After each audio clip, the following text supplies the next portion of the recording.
संजय राउत जी, आपने मुझे कहा कि मैं एक हरामखोर लड़की हूं।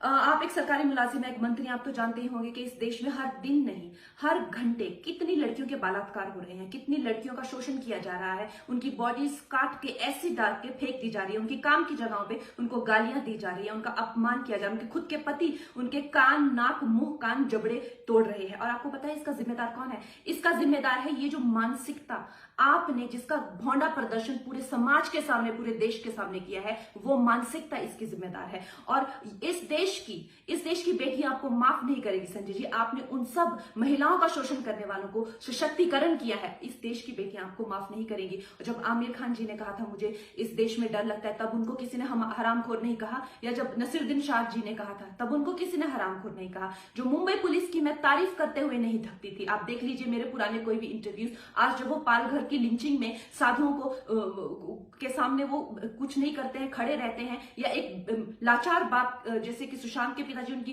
एफआईआर नहीं लेते हैं, मेरी स्टेटमेंट नहीं लेते हैं, तो इस प्रशासन के चलते हुए अगर मैं उनकी निंदा करती हूं, ये मेरी अभिव्यक्ति की आजादी है, मैं उनकी निंदा करती हूं। संजय जी, मैं आपकी निंदा करती हूं, आप महाराष्ट्र नहीं है, आप ये नहीं कह सकते कि मैंने महाराष्ट्र की निंदा की। और संजय जी, मैं 9 सितंबर को आ रही हूं, आपके लोग कह रहे हैं कि आप लोग मेरा जबड़ा तोड़ देंगे, आप लोग मुझे मार डालेंगे। आप लोग मुझे मारिए, क्यों? क्योंकि इस देश की जो मिट्टी है वो ऐसे ही खून से सींच कर इस देश की जो गरिमा है और अस्मिता के लिए न जाने कितने लोगों ने अपनी जान दी है। और हम भी देंगे संजय जी, हम भी देंगे, क्योंकि हमको भी वो कर्ज निभाना है। मिलते हैं 9 सितंबर को। जय हिंद, जय महाराष्ट्र।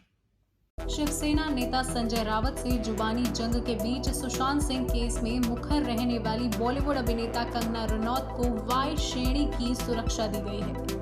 सूत्रों के मुताबिक 9 सितंबर को उनके मुंबई दौरे से ठीक पहले केंद्र सरकार ने कंगना को वाई श्रेणी की सुरक्षा पर मोहर लगा दी है। हालांकि इसकी पुष्टि अब खुद कंगना ने ट्वीट कर दी है। गौरतलब है कि पिछले कुछ दिनों से कंगना रनौत और शिवसेना नेता संजय रावत के बीच जुबानी जंग जारी है और मुंबई में आने को लेकर भी रावत की तरफ से धमकी भरे लहजे में नसीहत दी गई थी। वाई श्रेणी की सुरक्षा मिलने पर कंगना ने ट्वीट कर कहा, ये परिणाम है कि अब किसी देशभक्त आवाज को कोई फांसीवादी नहीं कुचल सकेगा। मैं गृह मंत्री अमित शाह जी की आभारी हूँ।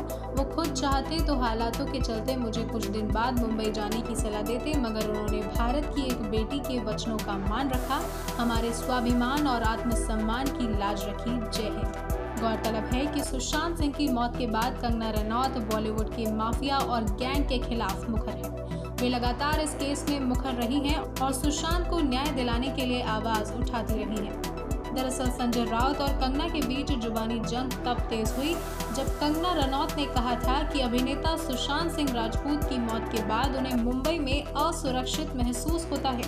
कंगना रनौत ने हाल ही में मुंबई की तुलना पाकिस्तान के कब्जे वाले कश्मीर पीओके से की थी, जिसके बाद उन्हें शिवसेना नेताओं की नाराजगी का सामना करना पड़ा था।